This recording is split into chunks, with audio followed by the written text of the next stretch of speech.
ஒரு மனிதன் அவன் சக்சஸ்ஃபுல்லா வரணும்னா அவனுக்கு தேவை இந்த அனந்த ஞானம் உள்ள தேவனிடத்திலிருந்து அனுக்கிரகம். ஞானத்தை கேட்டு கத்தட்ட பெற்றுக்கொள்ள வேண்டும். ஏன்னா ஞானம் என்பது என்னோடு மடிவதல்ல, எனக்கு பின் என் தலைமுறைக்கு நான் ஏதாவது சேர்த்து வச்சுட்டு போகணும்.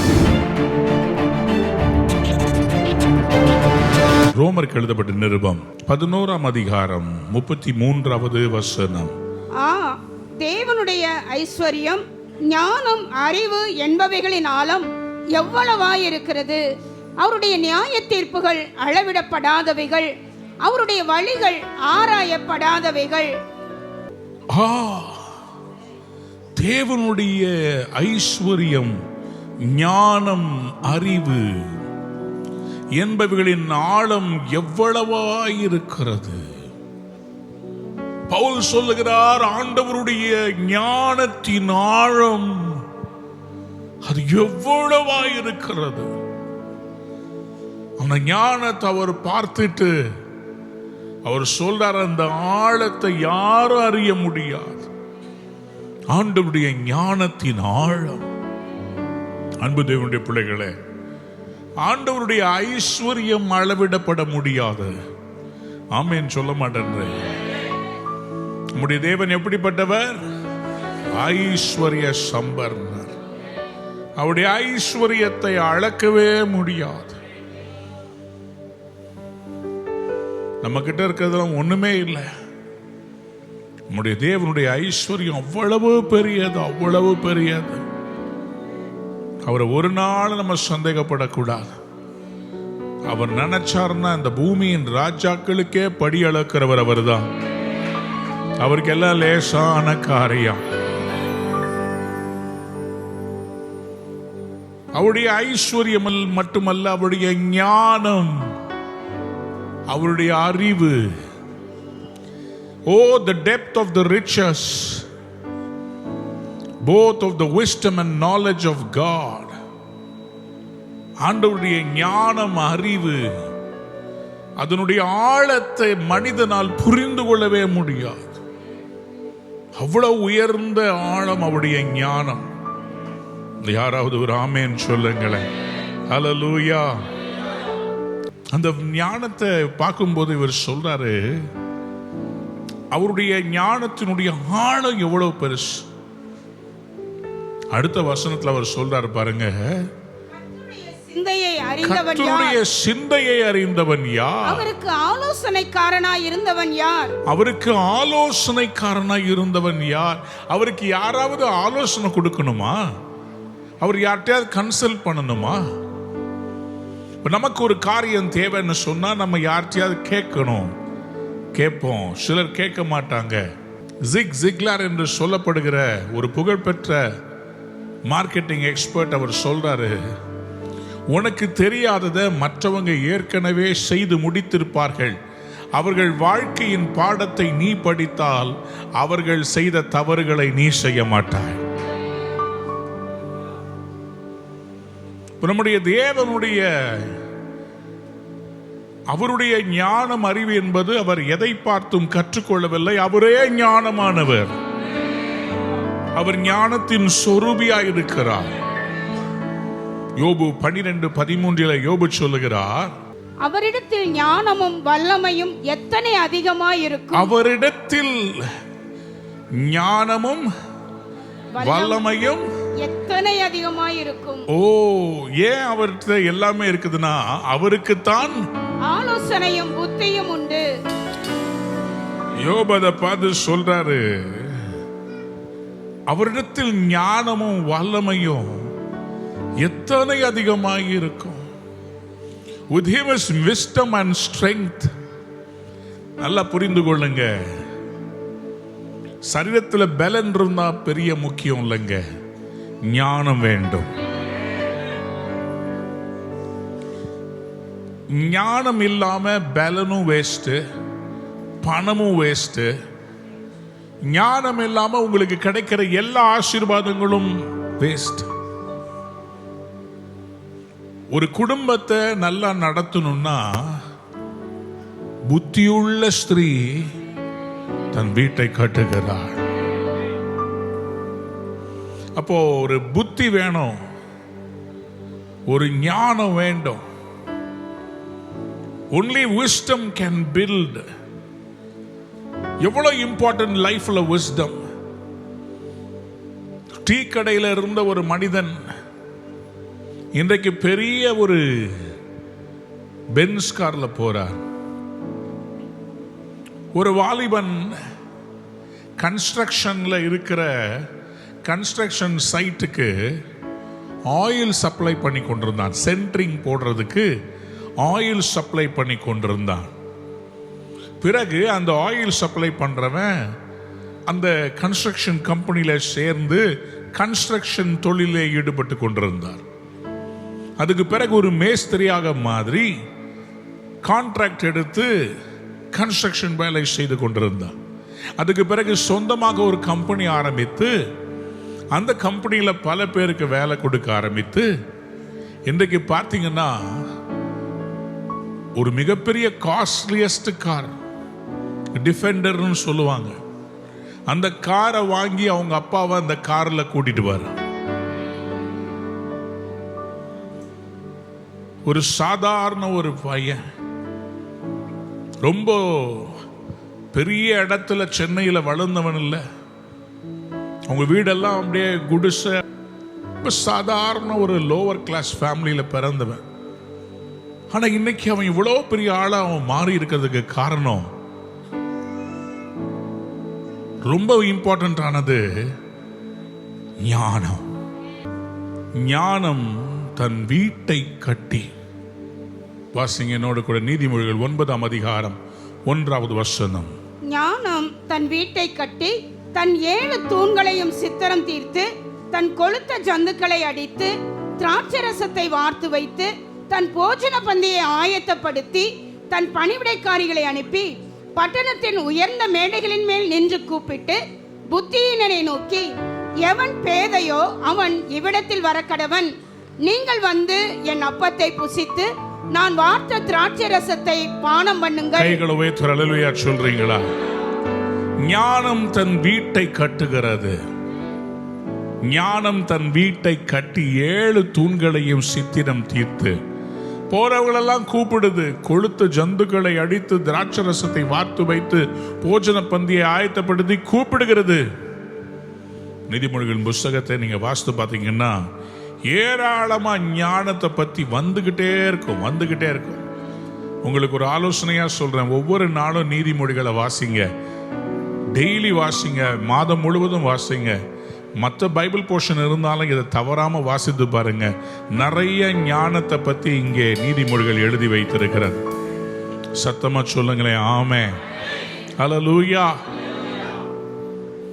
அப்ப ஞானம் என்பது எவ்வளவு ஒரு முக்கியமான காரியம். நீதிமொழிகள் 8ஆம் அதிகாரம் 1ஆம் வசனத்திலே, ஞானம் கூப்பிடுகிறது இல்லையோ, புத்தி சத்தமிடுகிறது இல்லையோ, இஸ் நாட் விஸ்டம் காலிங். அது எங்க நிக்குதாம்? வழி அருகேயுள்ள மேடைகளிலும் நாற்சந்திகளிலும் நிற்கிறது. 4 தெரு சந்திக்கிற சந்திகளிலும் நின்று, அது ஊர் வாசல்களின் ஓரத்திலும் பட்டணத்தின் முகப்பிலும் பட்டணத்தினுடைய ஃப்ரண்ட்ல என்ட்ரன்ஸ்ல நடை கூடங்களிலும் நின்று சத்தமிட்டு, எல்லா டோர் கிட்டயும் நின்று சத்தமிட்டு, மனுஷரே உங்களை நோக்கி கூப்பிடுகிறேன், மனுஷர்களே men I call, என் சத்தம் மனுபுத்திரருக்கு தொனிக்கும். ஞானம் சொல்லுகிறது, மனுஷரே என் சத்தத்தை கேளுங்கள், listen to my voice. இன்னைக்கு பலருக்கு பிரச்சனை என்னன்னா, ஆண்டவர் கொடுக்கிற அந்த ஞானத்தை விட்டுவிட்டு நம்முடைய சுயமாக சில காரியங்களை நாம் செய்யும் போது அதுல தோல்விகள் வருகிறது. மனுஷிக ஆலோசனையை எதிர்பார்க்கிறோம். மற்றவங்க என்ன சொல்றாங்கன்னு நம்ம ரொம்ப இம்ப்ரெஸ் ஆகிறோம். நம்ம எப்போதுமே நம்ம லைஃபை மற்றவங்களோட கம்பேர் பண்ணிக்கிட்டு தேவ ஆலோசனை, தேவ ஞானத்தை விட்டு விடுகிறோம். ஆண்டவர் சிங்கக்கெபியில தானியேலை போட வைத்தவரும் அவர்தான், சிங்கத்தின் வாயை கட்டினவரும் அவர்தான்.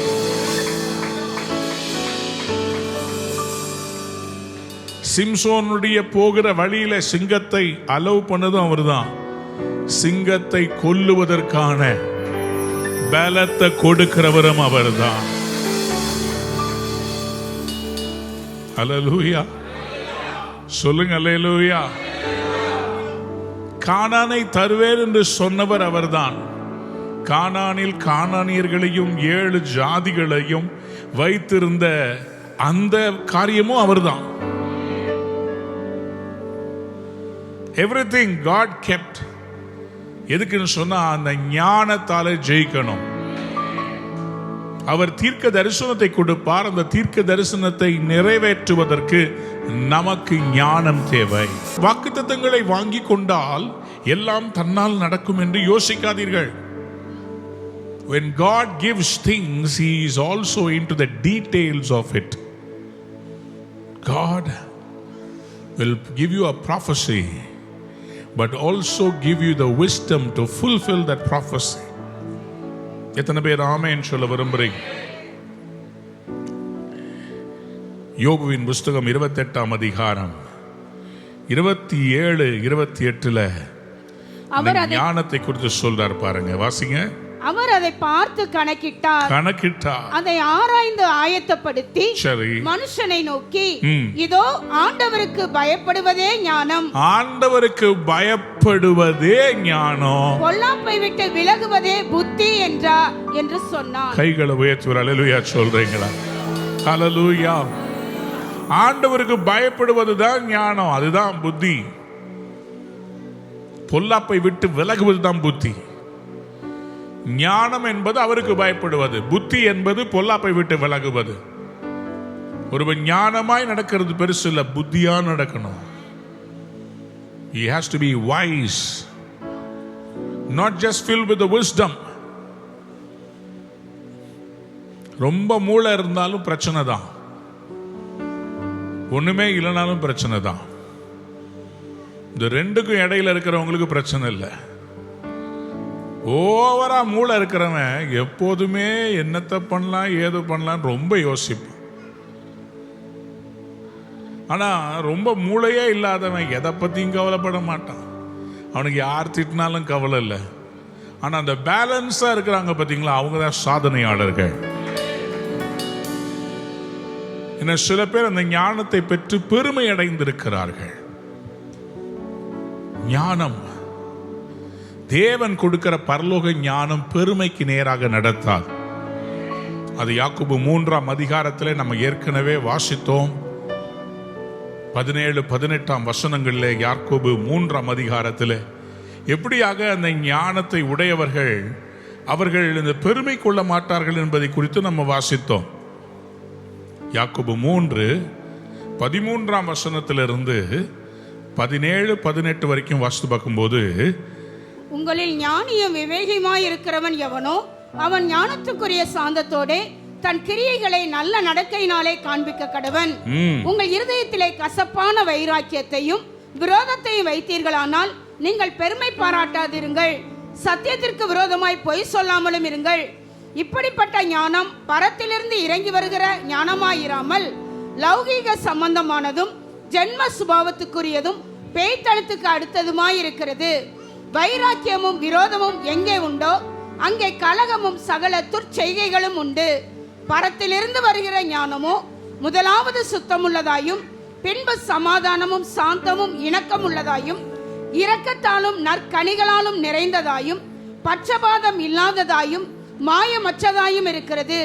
நீதியாகிய கனியானது சமாதானத்தை நடப்பிக்கிறவர்களாலே சமாதானத்திலே விதைக்கப்படுகிறது. கைகளை உயர்த்தி அல்லேலூயா சொல்லலாமா? இப்ப இந்த ஞானம் பரத்திலிருந்து வருகிற ஞானம் இருக்கிறது, உலகத்திலிருந்து வர்ற ஞானம். உலக ஞானம் பெருமை கொள்ள வைக்கும். பரத்திலிருந்து வருகிற ஞானம் நம்மை தாழ்மையாய் நடக்க கற்றுக் கொடுக்கும். நல்லா புரிஞ்சுக்கோங்க, ஆண்டவராகிய இயேசு கிறிஸ்து ஞானத்தின் சொரூபியாய் இருந்தார். ஞானம் எங்கே இருந்து வருகிறது? ஞானத்தை யார் கொடுக்கிறார்?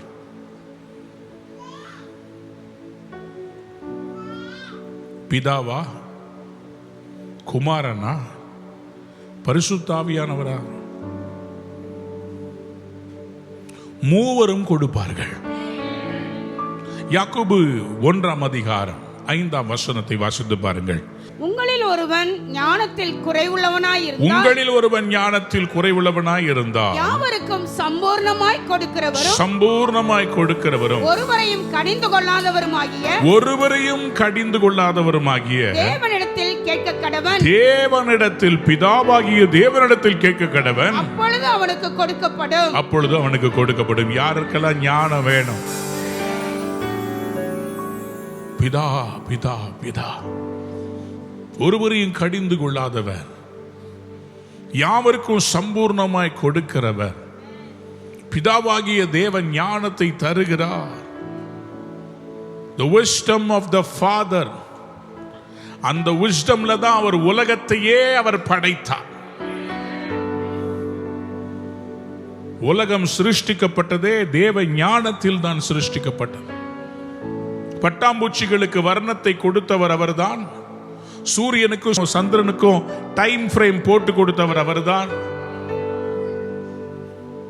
ஒவ்வொருவருடைய வாழ்க்கையின் ஜனனத்தையும் மரணத்தையும் அவர் குழந்தை பிறப்பதற்காக அவர்களுக்கு கொடுக்கப்பட்ட அந்த நேரத்தையும் மனிதர்களுக்கும் மிருகங்களுக்கும் காலங்களையும் சீதோஷண நிலைகளையும் அவருடைய ஞானத்தால் தான் அவர் எல்லாவற்றையும் சிருஷ்டித்தார்.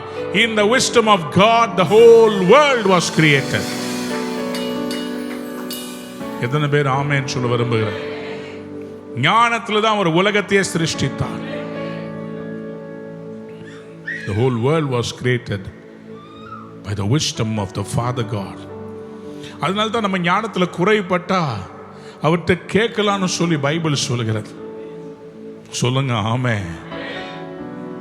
எபேசியர் 3ஆம் அதிகாரம் 10-11 வசனத்தை வாசித்து பாருங்கள். உன்னதங்களில் உள்ள துரைத்தனங்களுக்கும் அதிகாரங்களுக்கும் அவருடைய அனந்த ஞானமானது, அவருடைய அனந்த ஞானம். எல்லாரும் ஒரு அல்லேலூயா சொல்றீங்களா? இந்த பூமிக்கு மேல இருக்கிற எல்லா துரைத்தனங்கள் அதிகாரங்களுக்கு எல்லாம் அவருடைய அனந்த ஞானம். The manifold wisdom of God. Underline பண்ணிக்கோங்க, manifold wisdom. இந்த limitless wisdom of God. அனந்த ஞானம். யாருக்கெல்லாம் அந்த ஞானம் கத்தட்டு வேணும்? சத்தமா சொல்லுங்க அல்லேலூயா. ஒரு மனிதன் அவன் சக்சஸ்ஃபுல்லா வரணும்னா அவனுக்கு தேவை இந்த அனந்த ஞானம் உள்ள தேவனிடத்திலிருந்து அனுக்கிரகம் தேவை. அனந்த ஞானம், அனந்த ஞானம். சில குழந்தைகள் சிறு பிராயத்திலேயே பயங்கர ஞானத்தோட பிறக்குது. நான் ரீசெண்டாக ஒரு வீடியோ பார்த்தேன். 4 மாசம் கை குழந்தை அவங்க அம்மா கேட்குற எல்லா பதிலுக்கும் சரியான பதிலை கொடுக்குது. அது ஏதோ ஒரு ரெக்கார்ட் புக்கில் கூட அதனுடைய பேர் வந்துருச்சு. இந்த குழந்தைய பார்த்தா 1 வயசு மாதிரி தெரியல, சர்டிஃபிகேட் வாங்கியிருக்குது பாருங்க. அதுக்கிட்ட அவங்க அம்மா கேள்வி கேட்குறாங்க. அது எந்த கேள்வி கேட்குறாங்களோ அந்த கேள்விக்கு கரெக்டாக பதிலை கையை நீட்டி கரெக்டான பதிலை தொடுது. இந்த ஞானம் இது ஸ்கூலுக்கும் போல, டீச்சர் கிட்ட ஸ்கேல்ல அடியும் வாங்கல. ஆனா இந்த சின்ன வயசுல இந்த ஞானம், அதான் சொல்றேன், நான் அந்த கரணத்தில் இருக்கும் போது, தாயின் வயிற்றுல இருட்டுல இருக்கும் போதே ஞானத்தை போதிக்கிறவர் நம்முடைய ஆண்டவர். 4 மாசம் கை குழந்தைக்கு இந்த ஞானத்தை யார் கொடுத்தாங்க? ஸ்கூலுக்கு போகல, படிச்சு வர்றதுக்கு பேரு புத்தி, நாலேஜ். பரத்திலிருந்து வருகிறதுக்கு பெயர் ஞானம். யாராவது அல்லேலூயா சொல்றீங்களா? சங்கீதக்காரன் சங்கீதம் 51:6 சொல்லுகிறார், அந்த கரணத்தில் ஞானத்தை எனக்கு தெரியப்படுத்தினே. In the hidden part thou shall make me to know wisdom. சிருஷ்டிப்பின் தேவன் ஏலோஹீம் அவருடைய அனந்த ஞானத்தை. மறுபடியும் அந்த எபேசியர் 3:10 கிட்ட வரலாமா? அவருடைய அனந்த ஞானத்தை என்ன பண்றாரா? சபையின் மூலமாய் இப்பொழுது தெரிய வரும் பொருட்டாக. யாராவது ஒரு அல்லேலூயா சொல்ல மாட்டேன். ஒண்ணு சொல்ல, நல்லா தெரிஞ்சுக்கோங்க, பைபிள்ல தெளிவா போட்டிருக்கு. அவருடைய அனந்த ஞானமானது யார் மூலமா வெளிப்படணும்னா சபையின் மூலமாக. சபைதான், the church அதனால தான் இந்த சீரீஸை நான் எடுத்து உங்ககிட்ட பேசிக்கிட்டு இருக்கிறேன். இந்த ஆனந்த ஞானம் நமக்கு வேணுங்க. ஒரு சபை நடத்துவது ஒரு ஞானம். ஒரு பெரிய கூட்டத்தை போய் நவாப்பூர்ல அத்தனை 1000 ஜனங்களுக்கு போய் பிரசங்கம் பண்ணி நடத்திட்டு வர்றது மற்றொன்று. இதெல்லாம் எப்படி நடந்துச்சு தெரியுமா? அவருடைய ஞானத்தினால. அவருடைய ஆனந்த ஞானங்க. அவருக்கு ஞானிகளை வெட்கப்படுத்தும்படி பேதைகளாகிய நம்மை அவர் தெரிந்து கொண்டார். யாராவது ஒரு அல்லேலூயா சொல்றீங்களா? ராணுவ வீரர்கள் லாலிபாப் சாப்பிட்டுக்கிட்டு ஜாலியா ஊர் சுத்திக்கிட்டு சினிமா பார்த்துக்கிட்டு கால் மேல கால் போட்டுட்டு துப்பாக்கியை கீழே வச்சு படுத்துக்கிட்டு லல்ல லல்லா லாலா அப்படின்னு பாடிட்டு இருக்க மாட்டாங்க. அவங்க எந்த நேரமும் கையில கண்ணை வச்சுக்கிட்டு எதிரி பட வருதா, நாங்க எங்க தேசத்தை காக்கணும்னு திறப்புல நிப்பாங்க. நீங்களும் நானும் தேவ ஞானத்தாலே இந்த கர்த்தருடைய சபையை காப்பதற்காக தேவன் நியமித்திருக்கிற ஜாமக்காரர்கள். Always consider this not as a crush for babies, as a military outpost for warriors. ஞானம் அடையார் ஆனந்த பவனா இருக்கட்டும், பெரிய பெரிய லெவல்ல சரவண பவன் அண்ணாச்சி எவ்வளவு படிச்சிருக்கிறார், எப்படி இவ்வளவு பிரான்ச்சஸ் வேர்ல்டு ஃபுல்லா வந்திருக்குது. அவங்களுக்கு தெரியாததை இன்னொருத்தவங்களை வச்சு அந்த ஞானத்தில் அவங்க செயல்பட்டு இருக்கிறாங்க.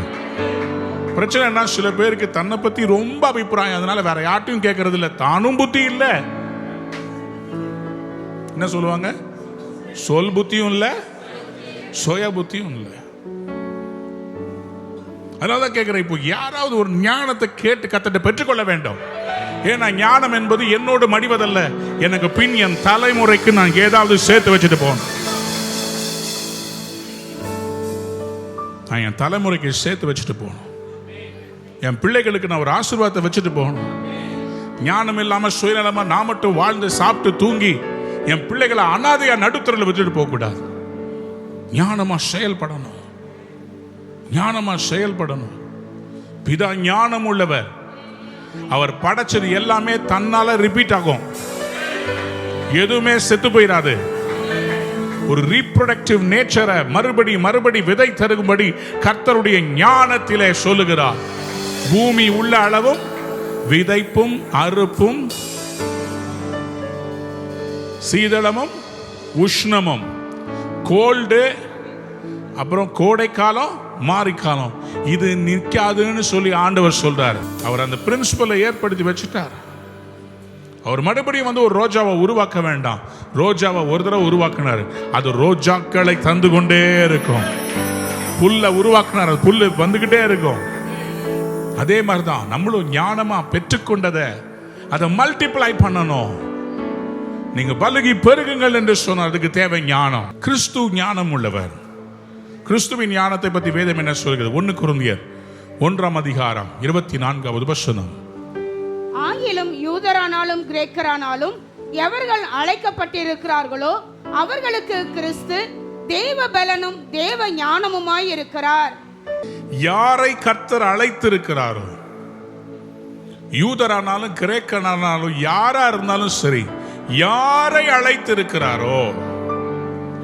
சில பேர் சொல்லுவாங்க, இந்த ஜூயிஷ் பீப்புள் பார்த்தீங்களா, அவங்க மட்டும் அவ்வளோ ப்ராஸ்பர் ஆகுறாங்க. அதே ஞானத்தை தான் கர்த்தர் நமக்கும் கொடுத்திருக்கிறார். யூதருக்கு கொடுத்த அதே ஞானம் தான் கிரேக்கர்கள் இந்தியர்களுக்கும் கர்த்தர் கொடுத்திருக்கிறார். He did not give a special wisdom to Jews. He has given everybody.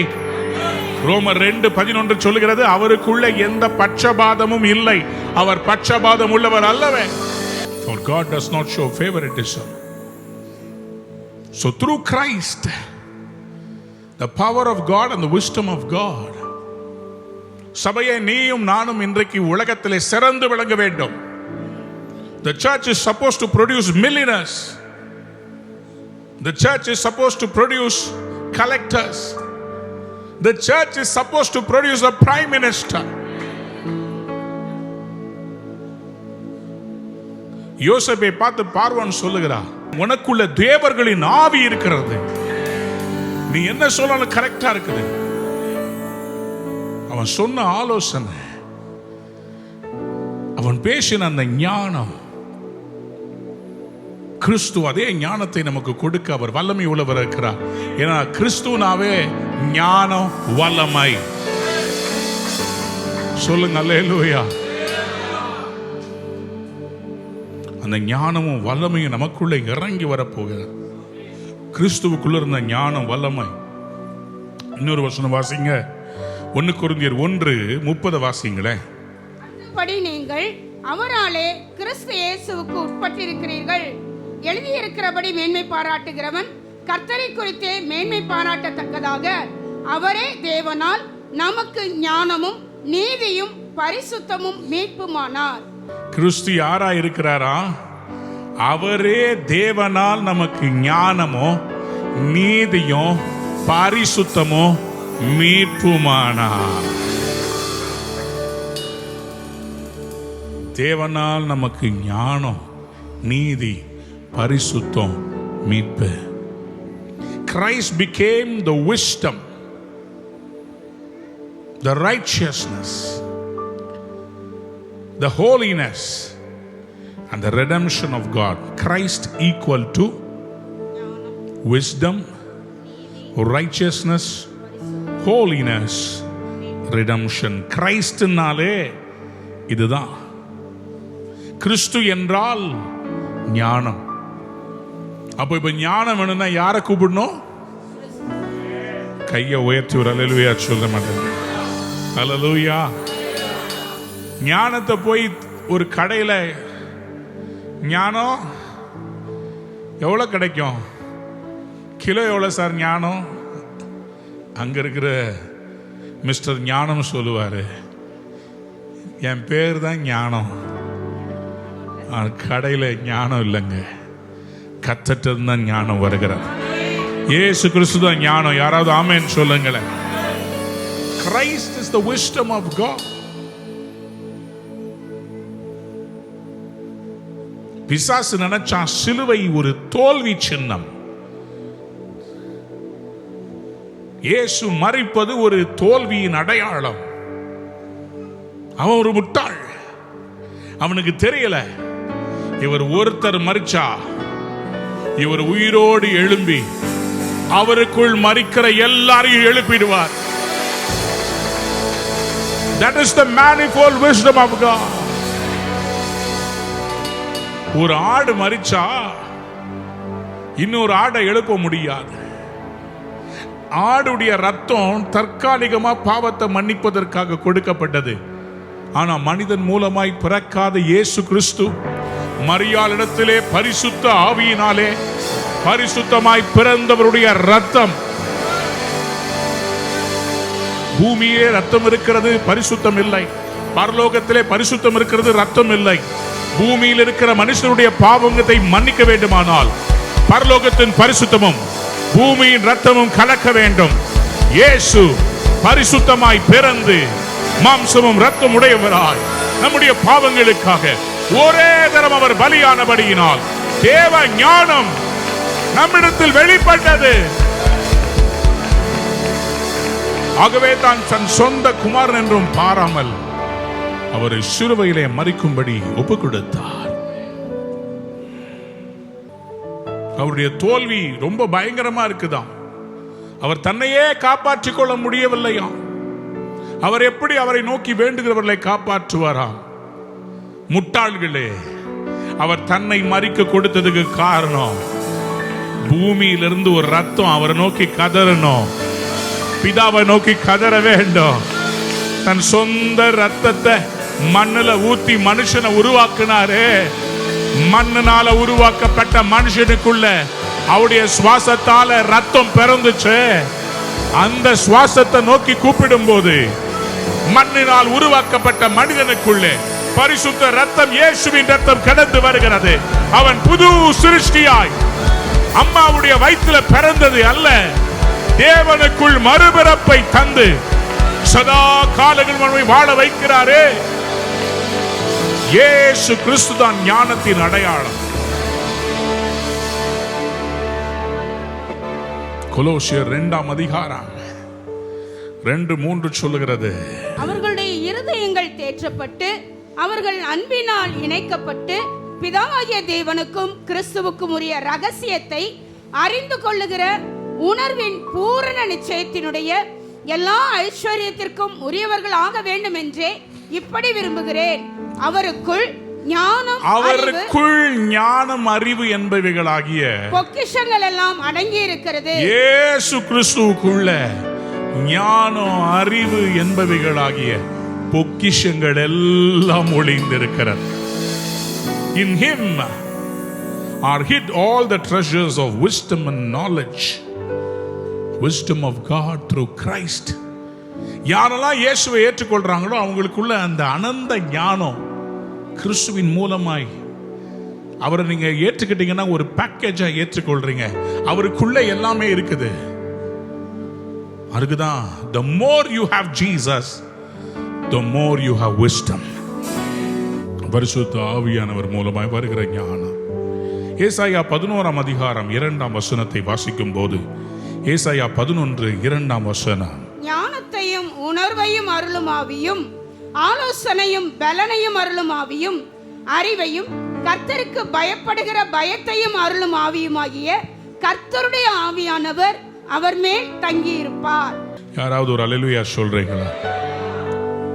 ஞானத்தையும் உணர்வையும் அருளும் ஆவி, ஆலோசனையும் பலனையும் அருளும் ஆவி, அறிவையும் கர்த்தருக்கு பயப்படுகிற பயத்தையும் அருளும் ஆவியுமாகிய கர்த்தருடைய ஆவியானவர். The Spirit of the Lord will rest on him. ஆண்டவராகிய இயேசு கிறிஸ்து எப்படி இருப்பார்? அவர் மேல் இருக்கிற ஞானம் எப்படி இருக்கும்? ஏசாயா 11:1 வாசித்தீங்கன்னா உங்களுக்கு தெரியும். ஈசா என்னும் அடிமரத்திலிருந்து ஒரு துளிர் தோன்றி அவன் வேர்களில் இருந்து ஒரு கிளை எழும்பி செழிக்கும். சரி, ஞானத்தையும் உணர்வையும் அருளும் ஆவியும். பாருங்க, அந்த messianic prophecy about the son of David, அவர் மேல ஆவியானவர் இருப்பார். அவர் எப்படிப்பட்டவராய் இருப்பார்? ஆலோசனையும் பலனையும் அருளும் ஆவியும் அறிவையும் கர்த்தருக்கு பயப்படுகிற பயத்தையும் அருளும் ஆவியுமாகிய கர்த்தருடைய ஆவியானவர் அவர் மேல் தங்கி இருப்பார். யாராவது ஒரு அல்லேலூயா சொல்றீங்களா? அவர் மேல் தங்கி இருப்பாராம். அதனால்தான் தேவன் அவருக்கு தமது ஆவியை அளவில்லாமல் தந்திருந்தார். யோவான் 3:34 தேவன் அவருக்கு தமது ஆவியை அளவில்லாமல் கொடுத்திருக்கிறார். ஏன்னா அளவில்லாத ஞானம், அளவில்லாத அண்டர்ஸ்டாண்டிங், இது எல்லாம் கிடைக்கணும்னா இயேசு கிறிஸ்து மேல அபிஷேகம் வரணும். அதுக்குதான் புறாவை போல அவர் ஞானஸ்தானம் பெற்ற உடனேயே பரிசுத்த ஆவியின் மேல வந்து உட்கார்ந்தார். அவர் வந்ததுல இருந்தா இவர் லைஃபே வேற மாதிரி மாறிடுச்சு. அது வரைக்கும் அவங்க அப்பா அம்மா கிட்ட சாதாரணமான ஒரு மகன். என்னைக்கு இந்த ஆவியானவர் இவர் மேல வந்தாரோ செத்தவங்களை உயிரோடு எழுப்புறாரு. நடந்ததையெல்லாம் சொல்றாரு. உன் கணவரை கூட்டு வா. என்கிட்ட கணவர் இல்ல. சரியா சொன்ன. 5 கணவர், 6வது கூட இருக்கிறது கூட சரியில்லை. எப்படி வந்துச்சு? இந்த ஞானம். இது பூமிக்குரிய ஞானம் அல்ல, பரத்திலிருந்து வருகிற ஞானம். யாராவது ஒரு அல்லேலூயா சொல்றீங்களா? பரிசுத்த ஆவியானவர் மூலமாய் வருகிற ஞானம். எபேசியர் 1 அதிகாரம் 17 நம்முடைய கர்த்தராகிய இயேசு கிறிஸ்துவின் தேவனும் மகிமையின் பிதாவுமானவர் தம்மை நீங்கள் அறிந்து கொள்வதற்கான ஞானத்தையும் தெளிவையும் அளிக்கிற ஆவியை உங்களுக்கு தந்தருள வேண்டும். யாருக்கெல்லாம் அந்த தெளிவு ஞானம் வேணும், அந்த ஆவியானவரை அவற்றிலிருந்து கேட்டு பெற்றுக்கொள்ள போறோம். எத்தனை பேர் ஆமேன் சொல்ல விரும்புறீங்க? சத்தத்தை உயர்த்தி ஆமேன். ஹல்லேலூயா. The spirit of wisdom, the spirit of wisdom. உங்க லைஃப்ல வேலையில நீங்க சிறந்து விளங்கணும்னா இந்த ஆவி உங்க மேல வந்துருச்சுன்னா மற்றவங்க எல்லாரை விட கர்த்தர் உங்களை மேல வைப்பார். யாருக்கெல்லாம் இன்னைக்கு அப்படிப்பட்ட அனாயிண்டிங் வேணும்? வாசிங்க யாத்ராமத்தின் புஸ்தகம் 31 அதிகாரம் 3 வாசிக்கலாமா? விரோதமான வேலைகளை அவன் யோசித்து செய்கிறதற்கும் பொன்னிலும் வெள்ளியிலும் வெண்கலத்திலும் வேலை செய்கிறதற்கும், அப்புறம் ரத்தினங்களை முத்திரை வெட்டாக வெட்டி பதிக்கிறதற்கும் மரத்தில் சித்திர வேலைகளை செய்கிறதற்கும் மற்றும் சகலவித வேலைகளையும் யூகித்து செய்கிறதற்கும் வேண்டிய ஞானமும் புத்தியும் அறிவும் அவனுக்கு உண்டாக அவனை தேவ ஆவியினால் நிரப்பினேன். ஞானமும் அறிவும் புத்தியும் வர்றதுக்கு நல்லா கவனிச்சுக்கோங்க, ஸ்கில் எங்க இருந்து வரும்னா ஞானத்துல இருந்தா ஸ்கில் வருமே தவிர ஸ்கில்ஃபுல்லா இருக்கிறதுனால ஞானம் இருக்கிறாங்கன்னு நினைச்சுக்காதீங்க. ஃபர்ஸ்ட் அந்த மைண்ட்ல காம்ப்ரிஹெண்ட் பண்ண முடியும்னா தான் கையிலேயே வேலை நடக்கும். ஒரு சிற்பியுடைய மனசுல அந்த கல்லை எப்படி செதுக்கணும்னு மனசுக்குள்ள ஒரு அளவு இருக்கணும். ஆண்டவர் நோவா கிட்ட பேழையை கட்ட சொல்லிட்டு டைமென்ஷனை கொடுத்தார். கையை உயர்த்தி அல்லேலூயா சொல்றீங்களா? God just didn't give him a vision, he gave him the dimensions. அந்த டைமென்ஷன்ல கொஞ்சம் தப்பா இருந்துச்சுன்னா கூட கப்பல் மூழ்கி இருக்கும், பேழை மூழ்கி போயிருக்கும். ஆண்டவர் ஆசரிப்பு கூடாரத்தை ஆர்க் ஆஃப் த கவனன்ட் உடன்படிக்கை பெட்டிய மோசே கிட்ட மலையில அளவுகளை கொடுத்து இதன்படி செய் என்றார். ஏன்? அந்த அளவுல கர்த்தர் ரொம்ப கவனமா இருக்க சொல்றார். வாசனை திரவியமா இருந்தாலும் சரி, everything God said, இதன்படி நீ வேற ஒன்னு செய்யக்கூடாது. It comes from the wisdom of God. கர்த்தருடைய ஆலயம், worship, இதெல்லாம் comes from the wisdom of God. எத்தனை பேர் ஆமென் சொல்ல விரும்புறீங்க? அப்ப இந்த பெசலேயலுக்கு கர்த்தர் அப்படிப்பட்ட ஞானத்தை கொடுத்தார் பாருங்க. யாத்திரை 35ஆம் அதிகாரம் 31ஆம் வசனத்தை வாசிங்க. அவன் விசித்திரமான வேலைகளை யோசித்து செய்யவும் பொன்னிலும் வெள்ளியிலும் வெண்கலத்திலும் வேலை செய்யவும் ரத்தினங்களை முத்திரை வெட்டாக வெட்டி பதிக்கவும் மரத்தில் சித்திர வேலை செய்து சரி சகல வினோதமான வேலைகளை செய்யவும் அவனுக்கு ஞானத்தையும் புத்தியையும் அறிவையும் அருளி சகலவித வேலைகளையும் செய்யும்படி சரி தேவ ஆவியினாலே அவனை நிரப்பினார். பெசலேயலுக்கு சகலவித வேலைகளை செய்யும்படி தேவ ஆவியினால். நான் விசுவாசிக்கிறேன் இன்னைக்கு சில பேருக்கு ஒரு இம்பார்ட்டேஷன் நடக்க போகுது. புது பிசினஸ் ஆரம்பிக்க, புது ஸ்டார்ட் அப்ஸ் ரன் பண்ண கர்த்தர் உங்களை எடுத்து பயன்படுத்த போகிறார். யாராவது ஒரு அல்லேலூயா சொல்லுங்க, சத்தத்தை உயர்த்தி அல்லேலூயா சொல்லுங்க. ஹalleluya hallelujah. Believe that with all your heart. Believe that you need the wisdom of God. You need the wisdom of God. அந்த ஞானம் இருந்துச்சுன்னா போதுங்க. அப்போஸ்தலர் 6ஆம் அதிகாரத்துல 2 காரியத்தை அவர் செலக்ட் பண்ற அந்த லீடர்ஷிப்புக்கு அவர் கேட்கிறார். இதுதான் என்னுடைய ஜெபம். In closing, this is my prayer. சபைக்கு ஊழியம்னா எல்லாரும் ஜம்ப் பண்ணி ஓடி வந்துட முடியாது. 2 காரியம் ரொம்ப முக்கியம். அப்போஸ்தலர் 6ஆம் அதிகாரம் 3ஆம் வசனம். ஆதலால் சகோதரரே, பரிசுத்த ஆவியும் ஞானமும் நிறைந்து. என்ன எதனால நிரப்பப்பட்டிருக்கணும்? பரிசுத்த ஆவியும் ஞானமும். We need anointed and we also need wisdom. People of wisdom. தாவீதை கொண்டு கர்த்தர் எப்படி கோலியாத்தை வீழ்த்தினாரோ அதே போல இந்த தேசத்தில் இருக்கிற பெரிய பெரிய ராட்சதர்களை வீழ்த்த வேண்டுமானால் இதுதான் வழி. You have to understand the wisdom of God. ஆண்டவர் ஒரு காரியத்தை சொன்னார்னா, மோசேயா இருக்கட்டும் தாவீதா இருக்கட்டும், சொன்னா அவங்க எல்லாரும் ஆவியிலே உணர்வடைந்து, ஆவியிலே அவங்க ஞானம் அடைந்து அவள் வந்து அந்த நல்ல வேலைக்கு தங்களுடைய கரங்களை நீட்டினார்கள். ஆகவே தேவ தரிசனம் நிறைவேறினது. It is time for us to receive the wisdom of God. தேவனுடைய ஞானம் என்ன தெரியுமா? ஆண்டவர் சொன்னார், நீ முன்னாடி கத்தி கபடாவோட இருக்கிறவங்க அல்ல. யோசபாத்துக்கிட்ட சொன்னார், துதிக்கிறவங்களை முன்னாடி நிறுத்து. அவர்கள் பாடி துதி செய்ய தொடங்கின போது சத்துருக்கள் வெட்டுண்டு விழுந்தார். நீங்க அதுதான் நம்ம செய்ய போறோம். நம்ம கிட்ட பணபலமோ, நம்ம கிட்ட ஆள் பலமோ, நம்ம கிட்ட சட்டத்துறையோ, நம்ம கிட்ட என்ஃபோர்ஸ்மெண்ட் டைரக்டரேட்டோ, சிபிஐயோ நம்ம கிட்ட அதெல்லாம் இல்லை. நம்ம கிட்ட இருக்கிற ஒரே ஒருவர், அவருடைய பெயர் ஆண்டவராகிய இயேசு கிறிஸ்து.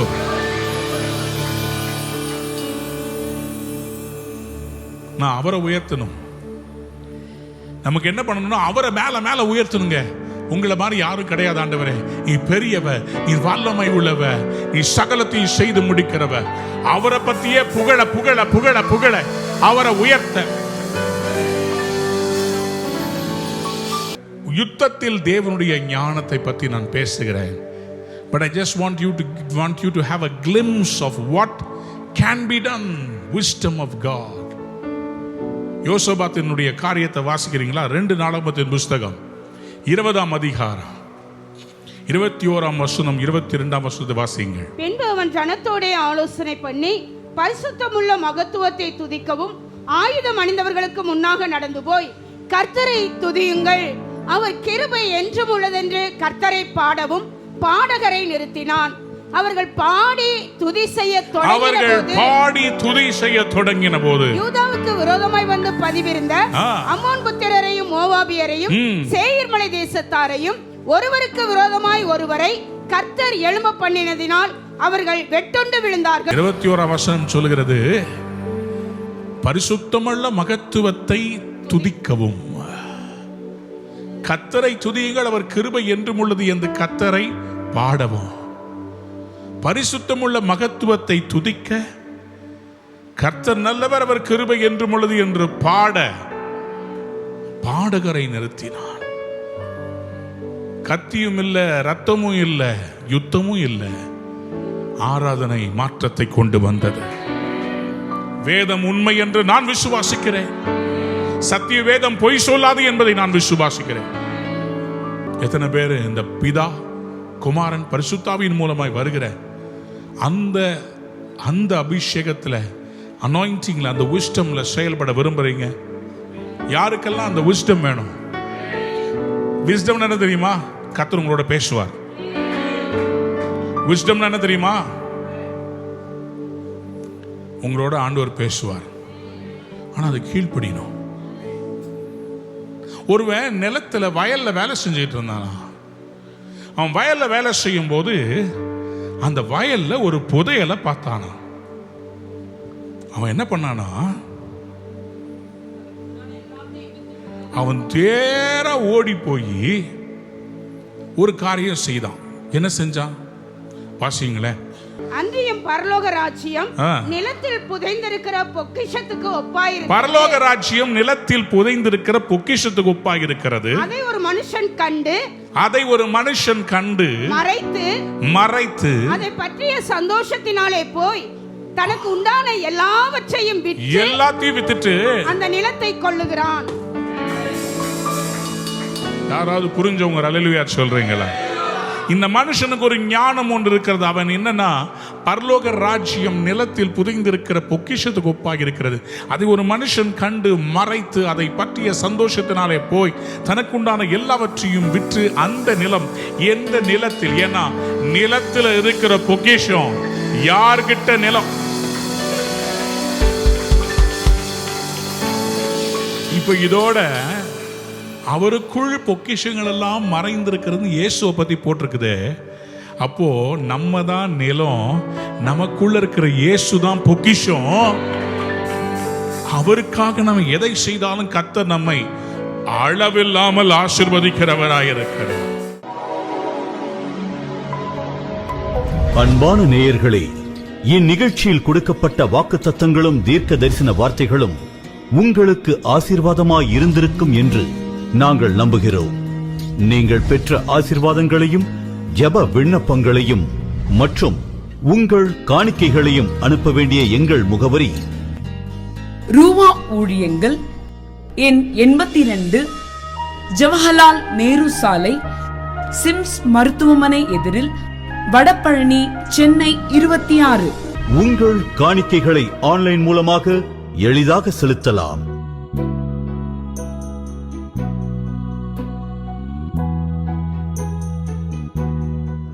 எங்கள் இணையதள முகவரி www.ruhaministries.org.